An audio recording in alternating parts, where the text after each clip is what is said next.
तर एसआयटी चौकशीच्या दरम्यान भोंदू अशोक खरातची प्रकृती बिघडली। कार्डियाक रुग्णवाहिका बोलावून खरातची वैद्यकीय तपासणी देखील करण्यात आली। छातीत दुखत असल्यामुळे काही काळ त्याला ऑक्सिजन देखील लावण्यात आला होता।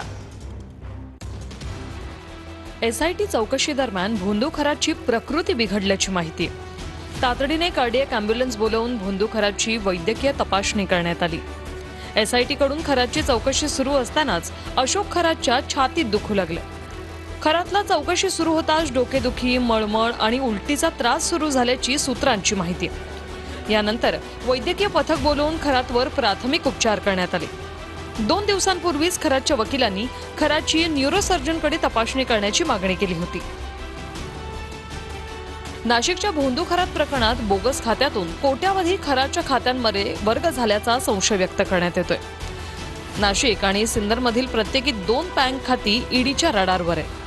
गेल्या 10 वर्षातील व्यवहारांचे सखोल विश्लेषण सुरू असून जगदंबा पतसंस्थेत उघडलेल्या 32 बोगस खात्यांची चौकशी सुरू आहे। या खात्यांचं कनेक्शन आता खरात आणि पत्नीच्या खात्यांशी तपासलं जातंय। काळा पैसा पांढरा करण्यासाठी बोगस खात्यांचा वापर केल्याचा संशय।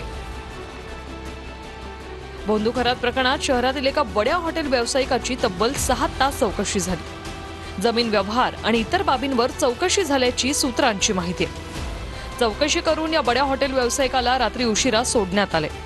तर खरातची उद्या पोलीस कोठडी संपणार असून पुन्हा कोर्टात हजर केलं जाणार आहे।